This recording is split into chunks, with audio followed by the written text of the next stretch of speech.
Hi, everyone. This is Chuck Salem. I'm the CEO of Unique Venues, and I'll be your facilitator for today's part one session, Growing Sales, Cultivate, Sow, Feed, Weed, and Repeat. We just hit the start button, and I have the benefit of watching our dashboard grow with people logging in.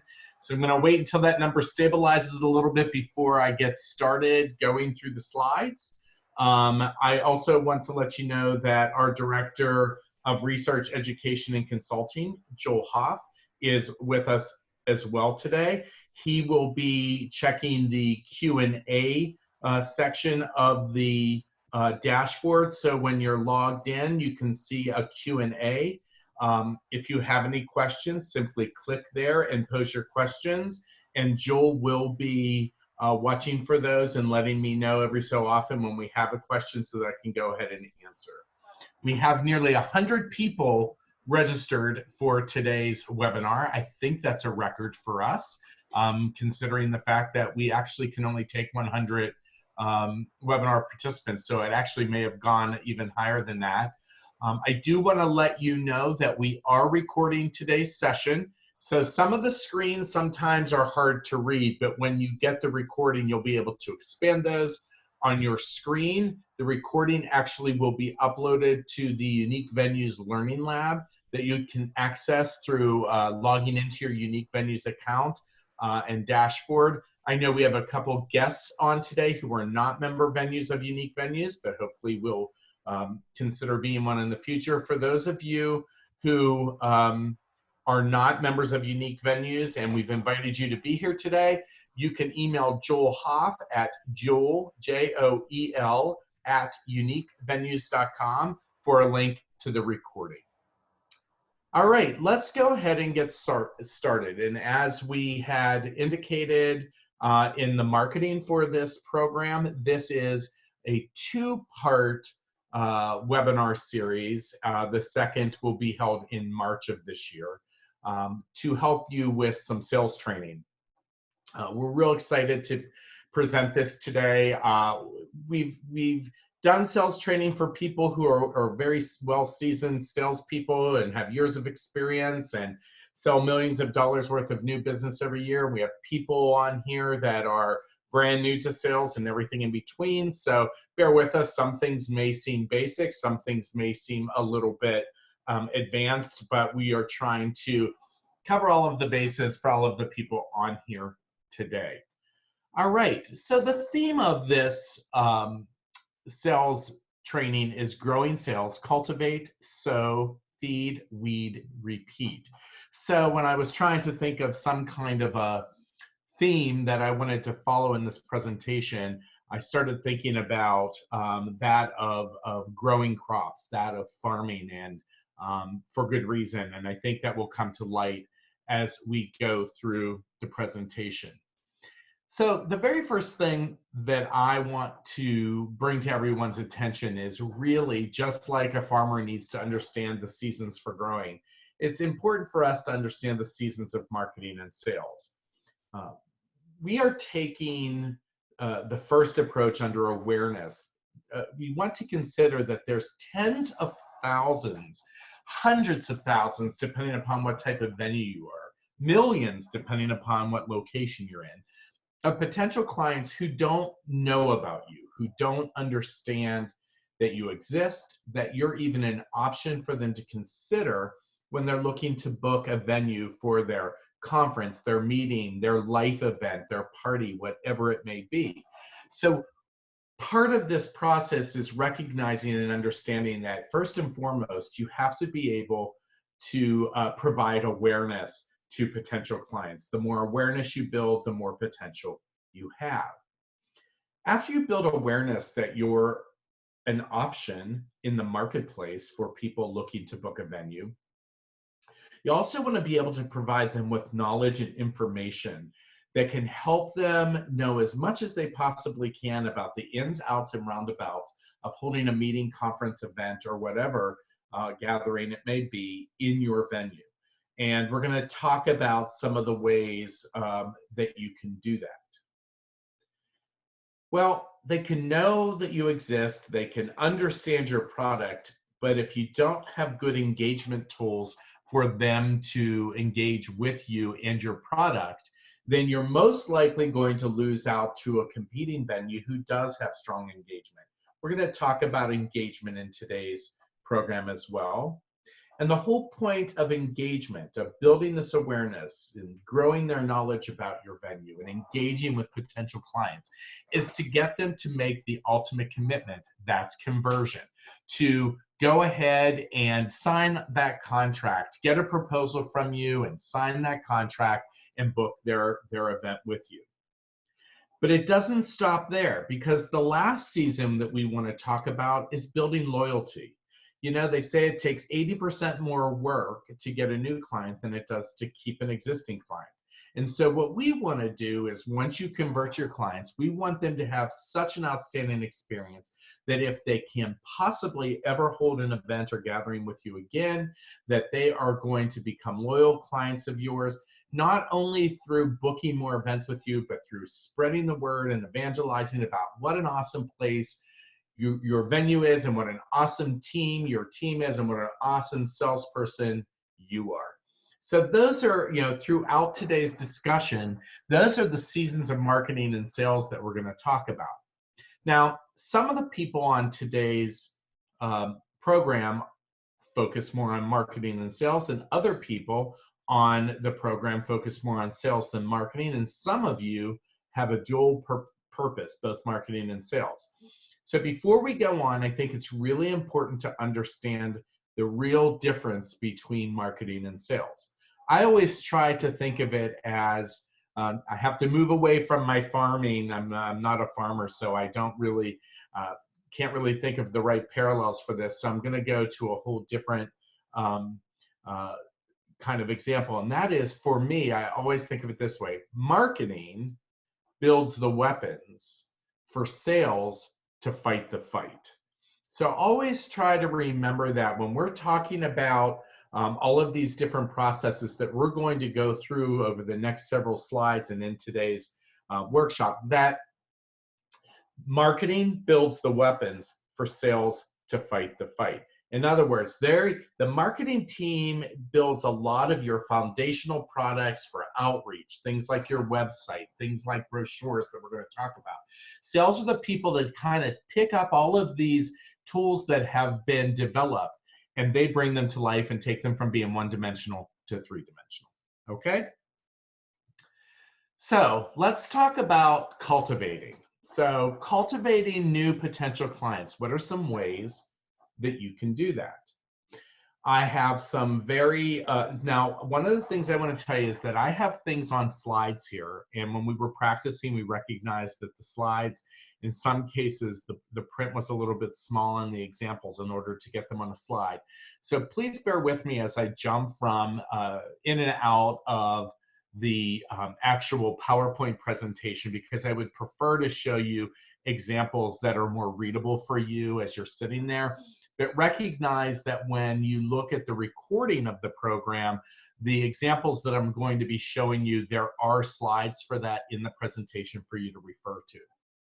So many of you know me as the CEO of Unique Venues, but one of the things that some of you may not know is that I walked in your shoes for decades.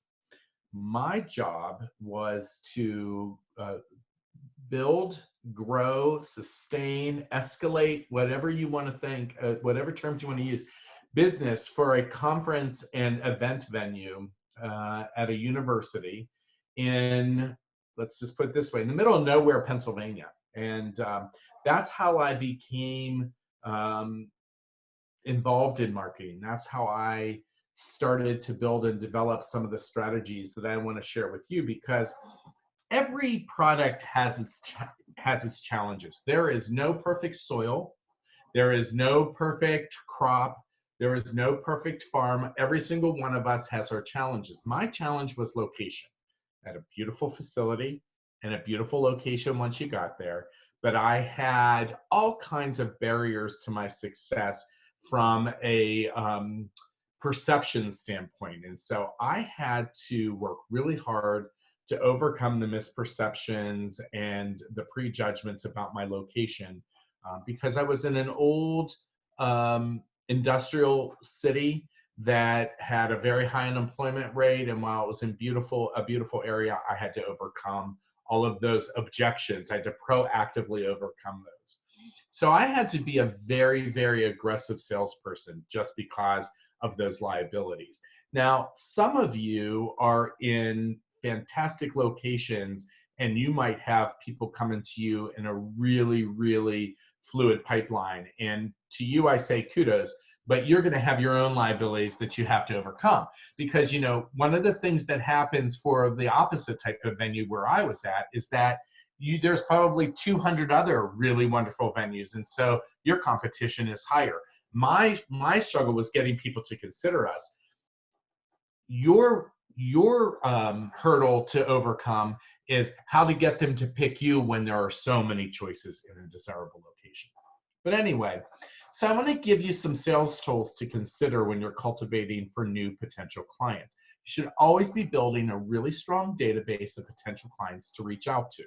So one way that I have always found successful, and I still find successful in unique venues and encourage my sales team to use, is online search. So let me give you a couple examples of how you can use online search to your advantage. So I'm going to jump out. I'm not sure if you can see this, so I'm going to jump out of the presentation real quick and show you on a bigger screen.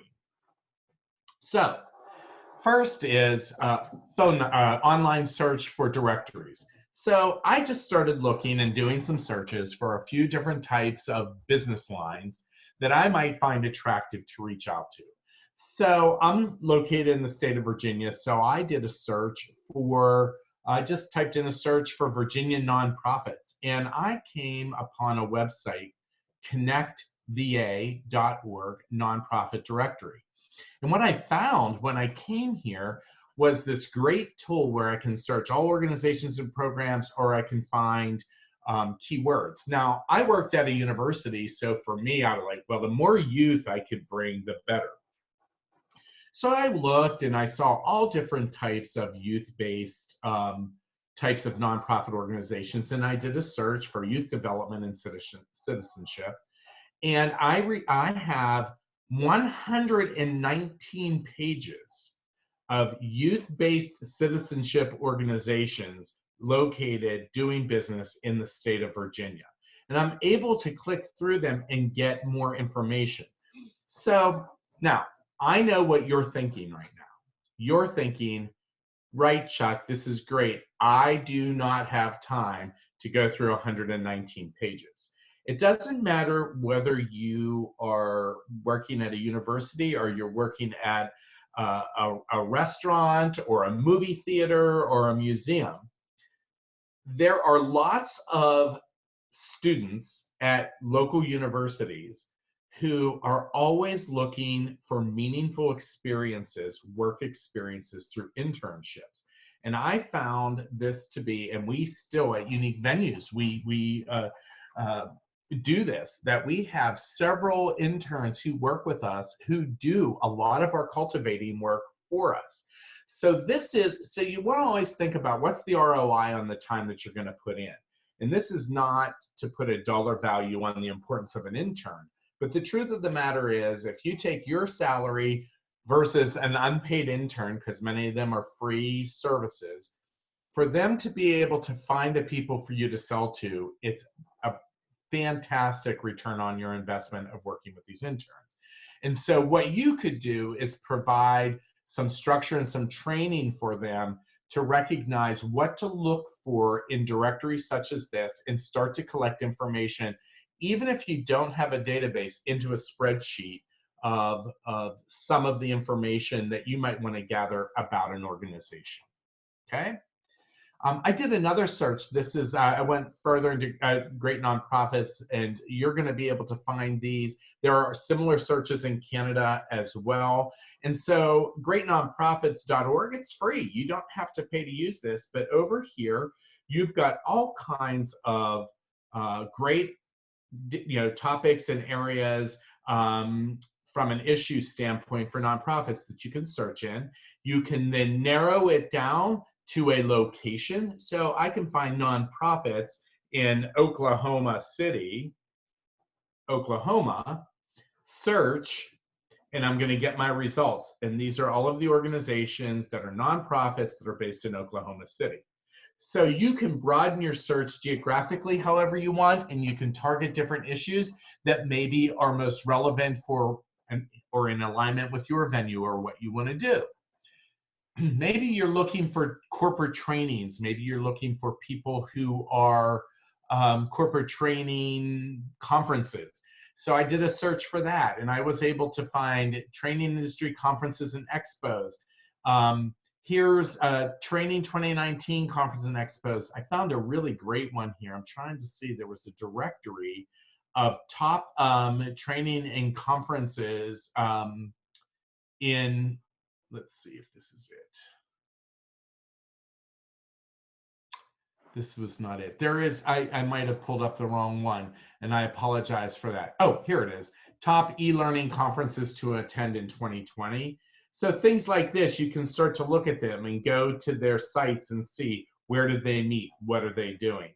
Maybe you are more into the wedding business. And so you can actually go to Yellow Pages and you can do a search for wedding planners in a city or in a region or in a state, and you'll get a list of all of the different wedding planners that are available. So those are some ways that you can search for people for you to contact, to put into a database so that you can begin the awareness and knowledge building process. What if you're like me? You're a little bit more aggressive when it comes to the sales. One of my absolute favorite strategies to use is a phone number search. So I used to be in central Pennsylvania, and so I decided I'm going to do a search here. I used to compete with this organization, tofftrees.com. It's a resort and conference center in State College, Pennsylvania. And when I go and I look at their numbers in the footer, I see they have a toll-free number, 800-252-3551. So what do? I put that number in my Google search and look at what I found. League Spring Sustainability Conference 2020. Let's see, I also found PASSA, Pennsylvania Self-Storage Association Managers Conference. I found the state conference for PAMLE. I see the Social Work Symposium. I see the American, I don't even know how, the Philatelic Society. I see the state, I see all different conferences on here. So because I compete directly for them, I'm going to look and I figure it this way. If they can meet there, then because they're part of my competitive set, they can meet with me too. So I'm going to do some outreach to them, and I'm going to encourage them to learn more about us. I'm going to invite them down to see our venue. I'm going to send them information. I'm going to put them on my mailing list and do all of that kind of outreach. So, you know, knowing your competitive set, which we're going to talk about, really helps you to understand and look up who's meeting there, what are they doing there, and can I get them here too? Okay. So I think before we move on, Joel, I'd like to just kind of check in and see if we have any questions yet. So far, there are no questions, but I would encourage people, if you have them, go ahead and enter them into the question and answer box, and we will get them prioritized for answers at the next break. Thank you, Joel. So the next thing I want to talk about is just prospecting through any kind of data you may already have. If you don't already do so, I really encourage you to, anybody who is lost business, they've canceled doing business with you, they're not coming back to you anymore. Anyone who has done business with you and maybe it was a one-off, you want to make sure you reach out to them. Anybody who you've heard from before, maybe you never even got to the RFP, maybe they never even left you because they never joined you.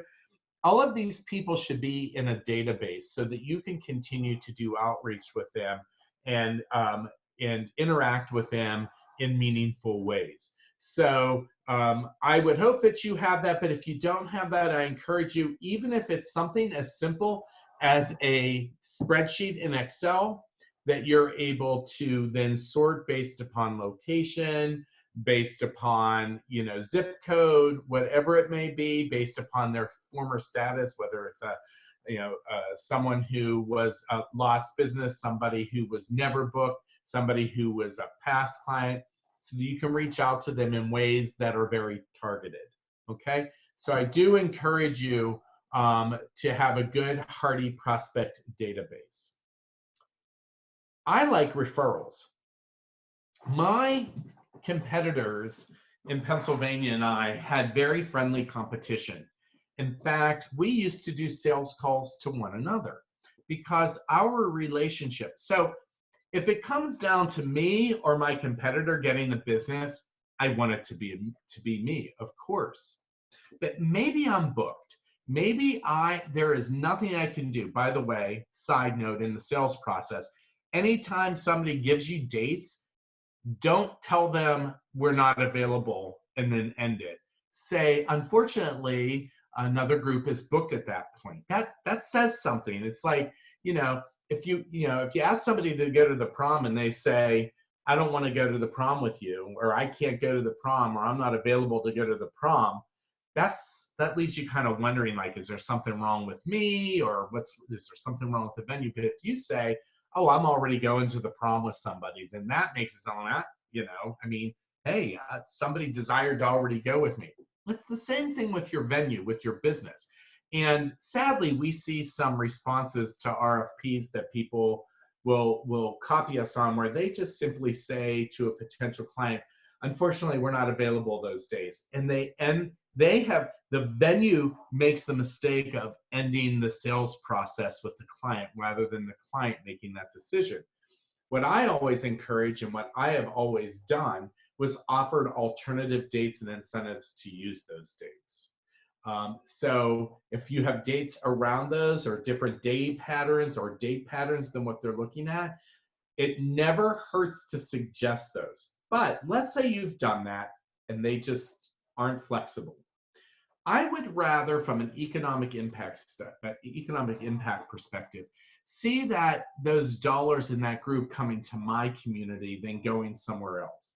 So for me, I'm going to work with one of my competing venues to say, I've got a great piece of business. We could not help them, but I'm wondering if maybe you can.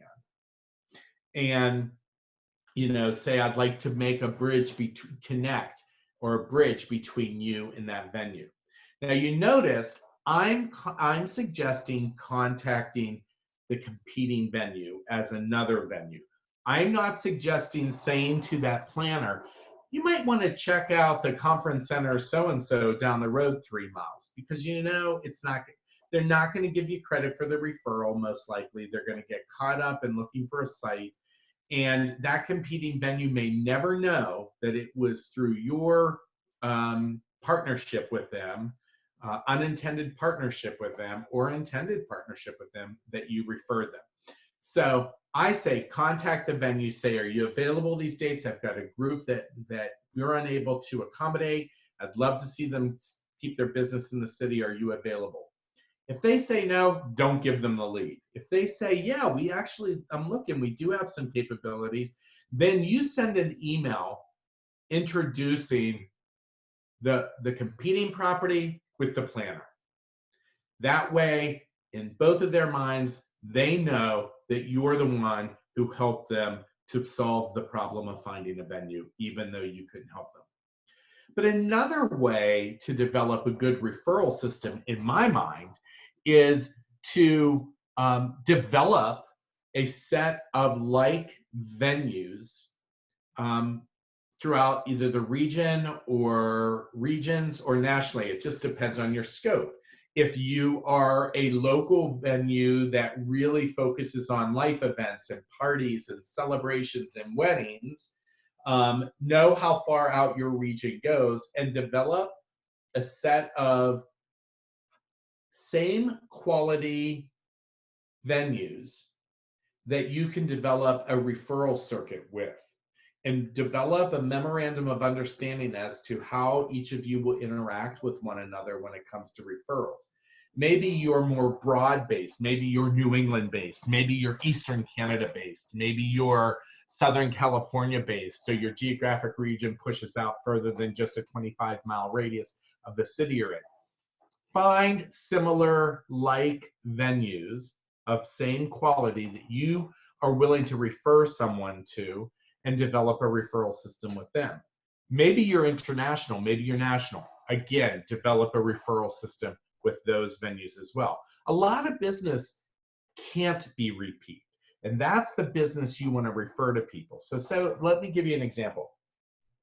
So when I worked at the university, we hosted a national environmental conference, and it was not something I was going to be able to host again, because they weren't going to be back in our region of the United States for almost 10 years.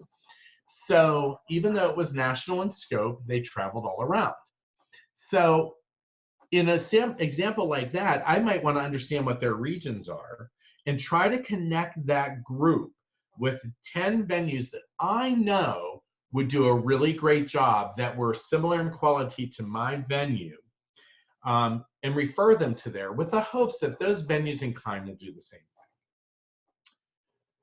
Also, when it comes to cultivating new potential clients, third-party directories are a great way to be a part. You're all actually a part of a third-party directory. Unique Venues is a third-party directory. There are other third-party directories to consider. Your local tourism and convention and visitors bureau, or your state tourism, or provincial tourism, or convention and visitors bureau, or any other kind of third-party directory that is in line with who you are as a venue and what it is that you have to offer and the types of meetings and events. So maybe you're a wedding, you specialize in weddings. And as you know, Unique Venues, we never tout ourselves as being a wedding venue lead resource as one of our primary focuses.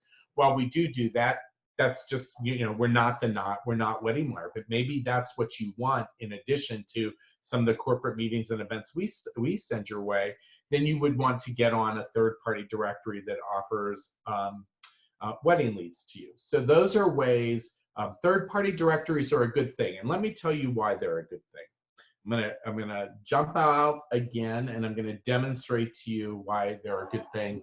And this is a risk. I'm telling you right now, I hadn't really even planned to do this, but I'm gonna do this. If I do event venues in DC, okay? I do that search. When you look at the actual search results, all of the search results that appear at the top tend to be third-party sites. In fact, I am seeing every single one is a third-party directory. So when you look at the actual organic search results, not the paid ones, there's a blog from Visibo. Now, they are not a third-party directory, but they do have a great blog. Unique Venues comes up. EventUp comes up. Washington.org, which is their CVV, comes up. Peerspace comes up. Event Manager, here's another blog. Here's Cvent, here's Eventective. So what you're seeing is that I call Google the evil empire. And the reason I call them the evil empire is because this is a perfect example that kind of they being Google, prefers to have large amounts of information available to its searchers whenever possible. So they favor these large directories such as ours. So because of that, the good news is I'm not selling to you because you're already part of us, but there's other third-party directories to consider as well, because as I just demonstrated, that's who places like Google and other search engines prefer. Okay, so affiliating is a good thing. All right. Chuck, let's go ahead and take a break right there. We have a couple of questions. Excellent, thanks. I'd like to acknowledge Karen for providing an additional tip out there for people working with their CVV to also get lists of conventions that have expressed interest and reach out to them. So thanks for that, Karen. We have a question from Greg, who asked, do we have any recommendations on apps to send out intro letters to the prospects that you're finding through these various search techniques? Yeah, I mean, so there are a number of different email marketing systems that you can use, such as Campaigner, Constant Contact, MailChimp.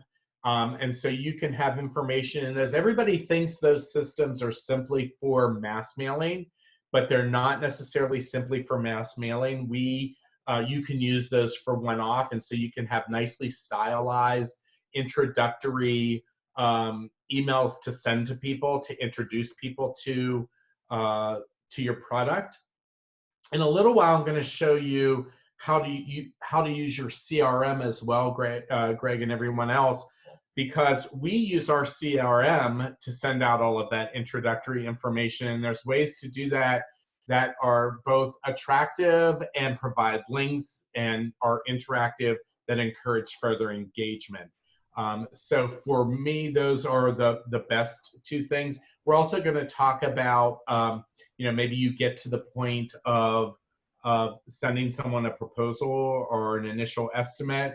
We're going to talk about RFP templates and response templates as well. So I hope that answers your question. But I encourage, if anybody else has something they want to add to what I just said, to just go ahead and type that out to Joel, and Joel will share that, similar to what he just did from Karen as far as the CBP. Great. Next, we have a question from Laura that actually got upvoted once by someone else as well. Wanting to know, on the topic of referring to an alternate venue, so making a referral, what tips can you offer to get that client back interested in your venue? She always offers alternate dates, but she's a little hesitant to refer to a like venue. So again, my rule for engagement with that is that if this is a current client of yours, I would not, if this is repeat business and they want a date and you can't help them, I would not necessarily take the step of referring them to someone. The art of referral is understanding the risk of doing that. And so you have to take a look at the piece of business that you're referring and see what the cost benefit of doing so would be. So my pecking order would be the no-brainers to refer are the one-off. This is their one thing that they are going to, it's a wedding, it's a party, it's a class reunion, it's a conference that travels around to different regions of the country or the state or the province. So the likelihood of them using you or coming back to your same location in the next 2 or 3 years is unlikely. So because of that, again, being a good community partner, that's when I would make that decision to refer. However, when you're making that referral, you could exhaust all possibilities beforehand. So some of those possibilities are, you give them alternate dates and they can't be there. You can give them an alternate year date. Say, I know you really want, we really would love to host you. Can we host you next year? Our dates are open next year, and we would love to submit a proposal for that. So in those kinds of cases, and then you might even say, I'd like to offer you some incentive for giving us the chance at this business in the future. So, and then of course you've added them to your database to keep staying in touch with them. So let's assume, and I'm going to tell you your assumption's probably right, because we work with 1,000 venues and we see and know what people do. And the person who maintains a relationship after they either lose a piece of business or don't book a piece of business, or book a piece of business and want that business back, the people who continue their engagement with those potential clients are the ones that always come to top of mind. One of the sad after effects of the 2008-2009 economic downturn is that a lot of meeting and event planners lost their jobs. And the task of finding meeting and event spaces for various lines of in market segments fell into the hands of someone else who was either multi or hypertasking with everything else they had to do. So what used to be, it's like airline flying, right? Back in the day, 30 years ago, you got dressed up to get on a plane, and it was the glory days of flying. It used to be that way in site selection for venues. People used to go on site visits and they got wined and dined by the venue, and everybody was really aggressively one-upping and trying to get the business. Well, just like it's a pain to fly now, to a lot of planners, it's a pain to find a venue because their time is not available. They're not doing site visits as much as they used to. They're finding venues in their pajamas at 9:30 at night while the Bachelor's playing in the background, or the Monday Night Football game's on, or whatever it might be. This is how they're searching, and it's become a checkoff list. Sometimes people say to us, well, how come I didn't hear back from this planner? And I'll say, well, because you were competing with 7 other venues for that. And you just told me it took 3 days to get a response to them. And a venue who was available probably reached out right away to them. And they're like, you meet my needs. I like what you have to offer. The pricing's good. Let's book it. And they've moved on because they also have to focus on the content. So I think when you're making these decisions to refer, you have to really look at the cost benefit of doing so, and only do it when it makes sense. That was a really long answer to a really simple question, so I apologize. We've got one more question, and it's probably really a great topic for a future webinar, but Courtney has asked, since search results, especially in Google, typically vary based on the searcher, what are some of the key ways to get to the top of the largest range of search results? And again, probably something we could cover in a full 45 minutes in the future, but you have 2 or 3 quick responses to that question.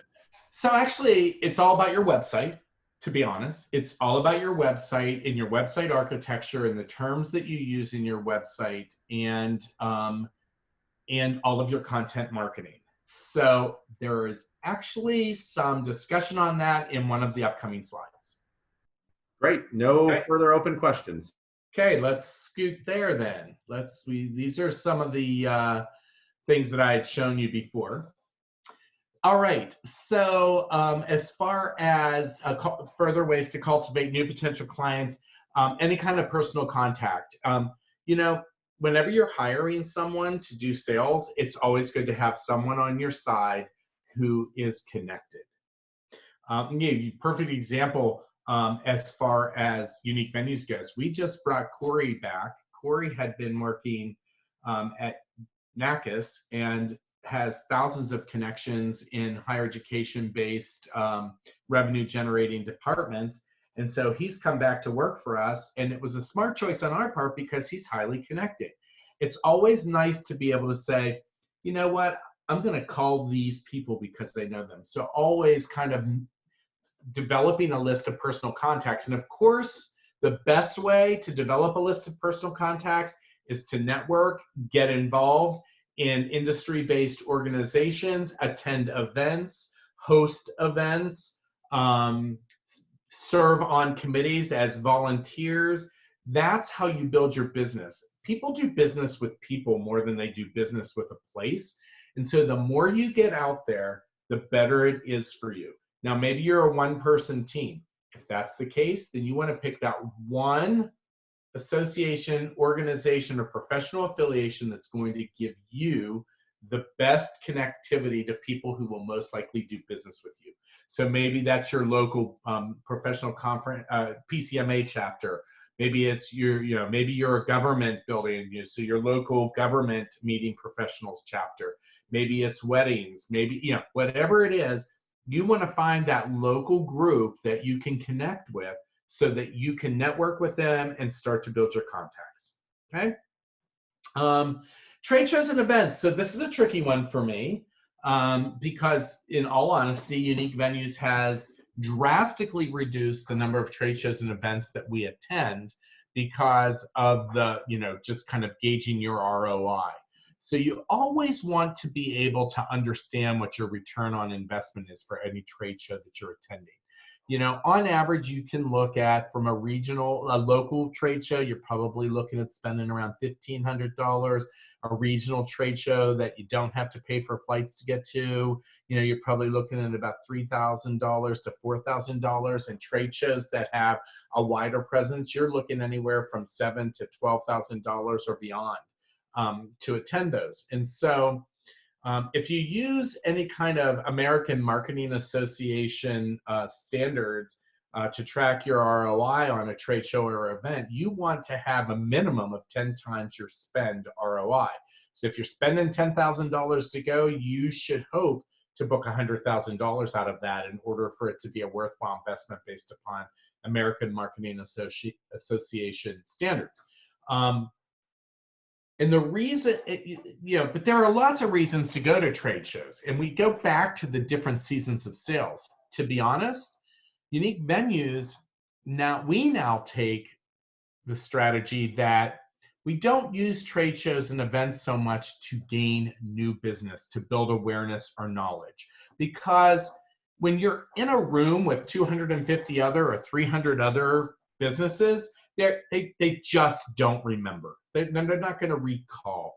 Even shows like, those face-to-face ones where you get to sit down. I mean, it sounds really great to say, oh my gosh, I met with 65 meeting planners. Well, you have to think.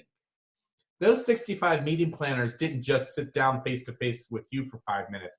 They sat down with 40 or 50 other people. So you have to kind of think of how diluted that 5 minutes that you spent with them has become. So I always encourage people to use awareness and knowledge building strategies, doing more things that are digital and online, because your pipeline of business is two things. It's stronger and consistent, and it's also just about you. They're engaging with you through an online request or a click through to a paid ad or whatever it may be. So, but where trade shows and events, I find, this is just my opinion, I find show the best value is through engagement and loyalty.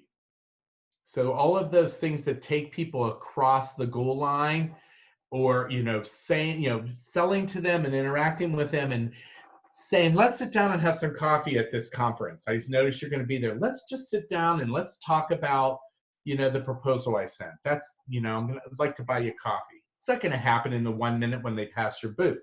Or relationship building. Thanks so much for being our client. My favorite thing to do is see the people we do business with at trade shows and continue to build on that relationship and build on loyalty and treat them to dinner or do those kinds of things. So there are different ways to manage trade shows and events, and you want to use them to the greatest advantage. But when I did some cost-benefit analysis for my sales, I found that if I take the $10,000 that I was going to spend to go to a trade show, and I put that $10,000 into other online digital strategies to build awareness, that I was getting significantly higher return on that investment. And so, so for me, and again for me, trade shows and events, they're good for me for loyalty building and relationship building. But when I'm actually looking for some leads, I'm going to do some paid ads, and I'm going to do some content marketing, and I'm going to get on third-party directories and all of those things, because the pipeline is more consistent and steady. Social media is a great way to cultivate new clients. I'm going to show you an example of how I'm cultivating that today. So, got to end the show for a minute. I'm going to take you through my process.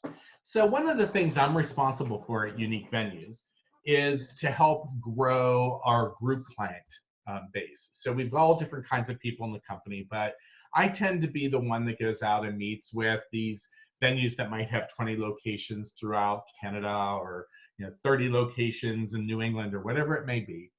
So I want to do business again with Maggiano's. We used to do business with Maggiano's banquets and events, and then the economic downturn hit and they fell on hard times and we lost them, and we haven't gotten them back yet, and I'm determined to do that now that we've taken over ownership of the company.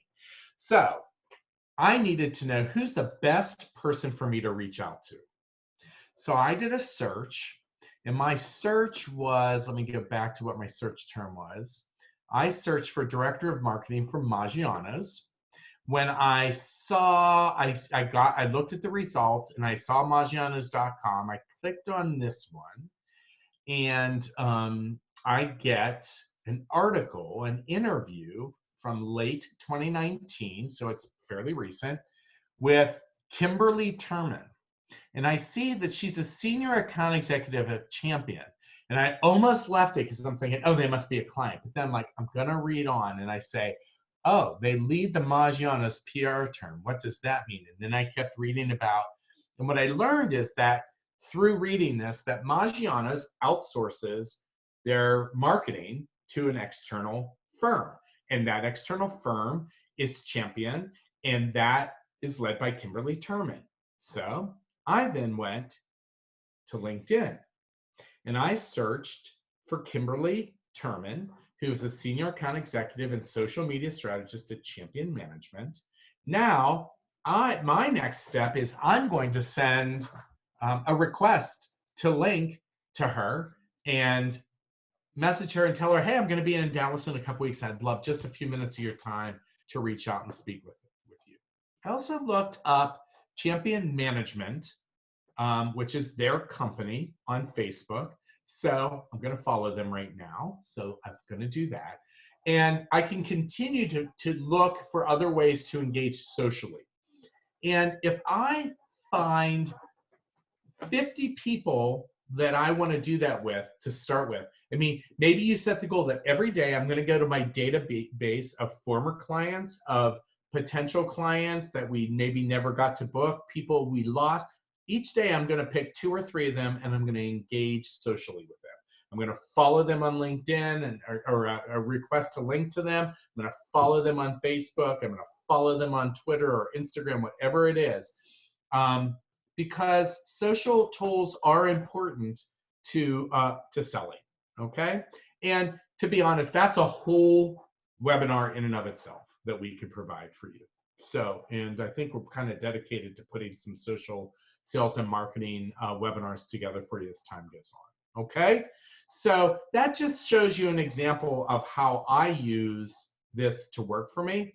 And to be honest, I can tell you that if I go back to my LinkedIn, I could look at some of my messages that have resulted in some business from people who have written to me, and I have written back to them. Here's one right here, Elizabeth Batty. We were able to get them. She said she's a private event director at a really great place, and she wrote to me, and I actually did business with her through LinkedIn. This is all of my communication with her. Okay, so these social networks, they call them social, but they're business networks is what they really are.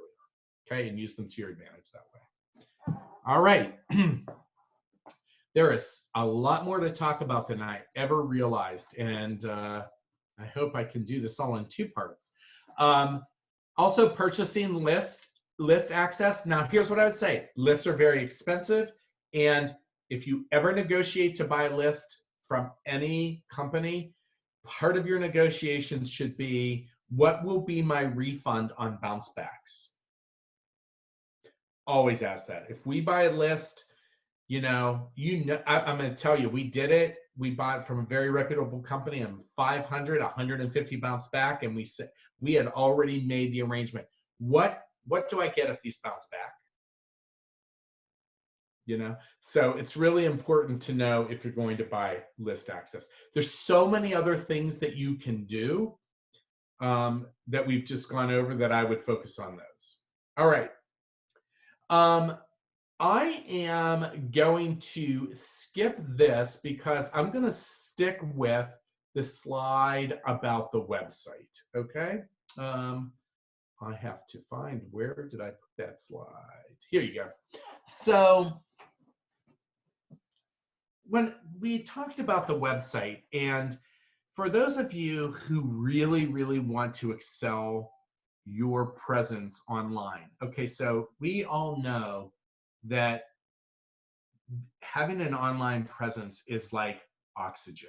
You have to have it. It is a lifeblood. It is, you use it, I use it all day, every day. And it's just the reality of business anymore. And one of the struggles for the people who are part of our portfolio is when I look at your website, because many of you meetings and conferences for your department, it's your core business, but your business exists for some other reason. So if you're a stadium, if you're a national stadium in Washington, D.C., you don't exist to have meetings and events. You exist to be a home field where 70,000 people can come watch a baseball team play. If you are a restaurant or dining venue, you rely on transient business, the casual diners, to come in here for your main source of revenue. If you're a museum, it's all about your exhibits. The Shedd Aquarium does not exist so that people can have parties, meetings, and events there. It exists to teach and develop people when it comes to, very specific topics surrounding marine life. Yeah, so a lot of our venues exist for our core mission other than meetings and events. And because of that, a lot of our venues have their presence buried in their website. They either have, how do I even find the private events page on this site? And when you find it, you have one page to tell people your entire story, or you have 2 pages and you have to follow the template that might be designed for educational purposes or some other reason. So to be honest, I'm going to go through with you some strategies or some of the critical elements for a website. And while this may be a source of frustration, I want you to harness the power of that frustration and go to bat for what it is that you need, which ultimately may be your own external website just about private events. Getting the permission to have an auxiliary website to your main core mission site, or maybe it's using a lot of our venues just use their unique venues profile as their website because they can have so much information on there that they can't have on their own. And that's available to you as members, that a lot of our members, I'm going to say 80% of it is part of your package. So harness the power of that and take advantage of it. So, but here are those critical things. First of all, and maybe do this while we're talking. Pull up your own website, okay? If you're able to pull up your website, just do that for me for a minute. And as I go down through each of these, just test and see if you align with this element or if this is something you need to work on. First and foremost, your website should have a headline or subheadline that is evident to the person who lands on it, the problem you can solve for them or the needs you can fulfill for them. It should be evident from a very apparent headline what you do and how you can solve a person's problem. Okay? The second thing is that you should have at least one call to action or more on your website, whether that call to action is, view this month's, you highlight a special and it's learn more, or you are sign up to receive our emails or our newsletter or whatever it may be. You want to actually have a call to action. You want to get people to go further into your site and learn more about you and then engage with you. You want to have good images. And this is, again, one of the struggles I see in our industry is that some people, the images aren't necessarily enticing or engaging images. And people are drawn in. They say a picture's worth 1,000 words, and it couldn't be more true. So you want to make sure you have images that elicit a connectivity to the person who's on your site. So there's two kinds of appeal to an image, an emotional appeal and a rational appeal. So those emotional appeal images are the kind that when you look at them, like, oh, that is beautiful. Oh my gosh, look how fantastic this picture takes my breath away. Oh my gosh, I never thought of setting my room up that way. What a cool way they did that. So it has some kind of like, it pulls you in emotionally. Okay. And the other one is a rational appeal. So it shows utility of your venue and how people can use it. You want to make sure that your website demonstrates relevance to who the viewer is, and you want to have testimonials. Testimonials are a huge, huge opportunity. And any opportunity you can have to have a testimonial that is a video testimonial. So, we are really engaged by videos in our culture. And so when a client sends you an email saying, we had our event at your venue was by far the best. Your team was this, and the room was beautiful, and the food was fantastic, and registration, whatever it is, you should immediately reach out to the person and say, thank you so much for this information. It made my day. And I was wondering if you wouldn't mind if we use this to share with other potential clients who are looking for information from someone who's used it, because we could say whatever we want, but you've used us and your words are stronger than mine. Sure, you can use it. Great. We'll go ahead and put it up in quotes. You have a picture. We'd love to put your picture on our site if you're willing, with the name of your group. And they say, hopefully, yes. And if they say yes, go in for the next level and say, I'll tell you the best thing, and I would be forever grateful for you for doing this. And by the way, you never want to pay somebody off for doing it. You don't want to say, if you do this, I'll give you this. You always want your testimonials to be genuine. So if you say to somebody, we live in an age where people love to watch video, and we don't need a high production video. If somebody's willing to just have you stand in front of maybe your company sign or your whatever, and just use their iPhone and shoot a short 30-second video where you just say, hi, I'm Chuck Salem, CEO of Unique Venues. We recently held our Unique Venues annual members conference at the Tower Club in Dallas. I cannot believe how fantastic, and whatever, and just save it and send it to us. We'd love to be able to share that link. So there's all kinds of ways where you can use testimonials, and you want to be able to, if you can provide a video or a picture with a testimonial on your homepage or throughout your website on your landing pages, that's great. Always have sensible navigation, any kind of special offer. Okay, let's just be honest. Don't you love special offers? I mean, don't you look for special offers when you're going shopping anywhere? I did it yesterday. It was pathetic. I sent out an Evite and it was only $14.99, yet I still saved $1.50 because I found a 10% off coupon for Evite for that day, and I used it. I mean, we're always looking for something. We're always looking for some hook, right? So what's yours? What kind of offers can you provide? Features. Now, the features I mean are, where have you been featured? If you have a recent feature in some publication or some online resource or a blog or whatever it might be, you want to share that feature on your website as seen in, recently selected for, those types of things. Any kind of resources, expertise resources, blogs, links to blog articles, links to white papers, links to infographics, 10 tips for planning a perfect event. Those types of things that you create, those are great.